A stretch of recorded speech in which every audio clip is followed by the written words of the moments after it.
Good day mga boss. Matapos nga ang tatlong sunod-sunod na pagkatalo nitong Converge Fiber Xers ay hindi na po sila nagpatumpik-tumpik pa. Yung bago nilang import si Jamal Franklin ay gusto na nga pong palitan. At sa katunayan, papalitan na po nitong import na veterano rin po ng PBA. Huli pong itong nakapaglaro noong 2024 hanggang 2025 season dito sa Pilipinas sa ilalim ng PBA sa guest team na Hong Kong Eastern. Balikan po muna natin ang pangalan nitong import na ito. Ang pangalan po ng bagong import ngayon ng Converge Fiber Xers ay si Cameron Clark. Opo, 34 years old na kung saan mayroong height na 6'7".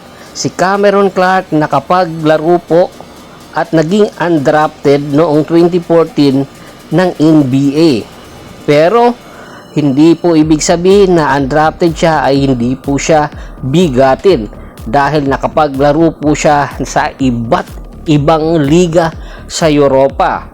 Ibig lang sabihin po nito ang kanyang eksperyensya doon sa Europa sa iba't ibang liga na kung saan karamihan ay malalaking mga big man ay nagpapalakas sa kanya para nang sa ganon makatulong sa kupunan na gustong kumuha sa kanya. Una po siyang naglaro sa PBA noong 2022 sa ilalim po ng Elexon Warriors sa ilalim ni Coach Yeng Giao. At pagkatapos ay kinuha po pabalik ng Uruguay at pagkatapos ay nakitaan ng potensyal ng San Miguel Bearmen. Nakapaglaro po siya bilang import sa Governors Cup noong 2023 at binalik po doon sa Europa at nakapaglaro din po sa Korea sa ilalim ng Kaohsiung Stellars noong 2024. Pagkatapos po ng kanyang stint noong 2024 ay kinuha po siya ng Hong Kong Eastern para po magrepresent po doon sa iba't ibang liga at kinuha rin po noong 2025 sa Europa, pabalik po doon sa liga sa German at pagkatapos po ng kanyang liga doon ay kinuha po ng Hong Kong Eastern noong 2025 bilang import po ng Hong Kong Eastern sa PBA sa guest team nito.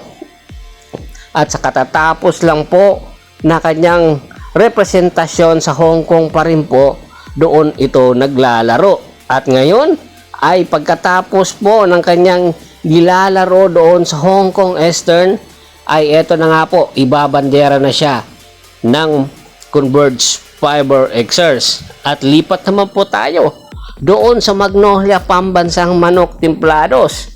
Bagamat nanalo po ang Magnolia Pambansang Manok Templados sa katatapos lang po na klasiko or Manila Klasiko kontra Barangay Ginebra San Miguel, hindi po ibig sabihin ay hindi na po magpapalit ng import ang Magnolia. Meron na po silang kinukonsidera bilang import po. Tinitingnan lang po yung magiging performance nitong si TG Bapin. At pagkatapos po nun ay posible na pong maghanap or tingnan ang pagkakataon na kunin muli ang nakaraang import ng Magnolia na si Tyler Bay. Kung matatandaan po ninyo, nakapaglaro na po itong si Tyler Bay noong 2023 hanggang 2024 season na sa Magnolia sa ilalim po ng Governors Cup, rather Commissioners Cup. Pero simula noon ay hindi na po nakabalik pa sa PBA. Kaya po balikan po natin ang kanyang karera bago pa siya nagkapaglaro sa PBA.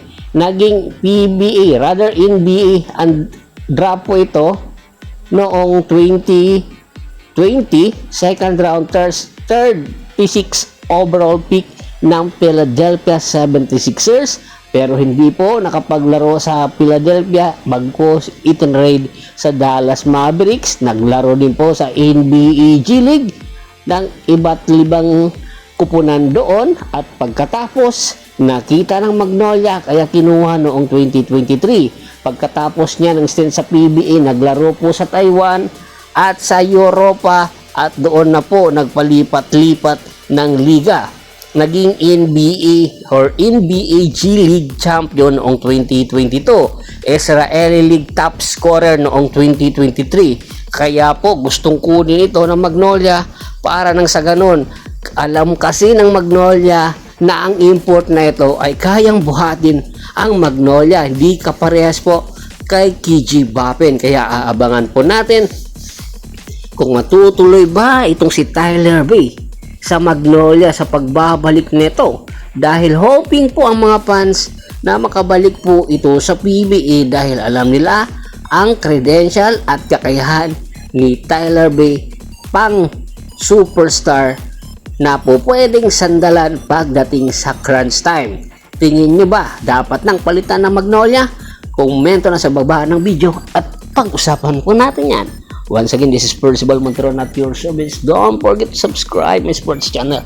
Don't forget to click the notification bell button para maging updated palagi sa kwentuhan. At bago pa natin tapusin ang ating kwentuhan, shoutout muna tayo sa mga solid followers na lagi pong sumusuporta sa atin. Kay Kagawad at sa kinudukusin ng Hagonoy Bulacan, Anthony Lucky Alon at sa Lucky Alon family, Domingo Ubuob, Richard Pabila, Ryan Lachica. Pakibisita rin po ng Facebook fanpage ko na Hapres PH3, All Goso at Boston para po sa mga karagdagang sports balita. Maraming salamat po.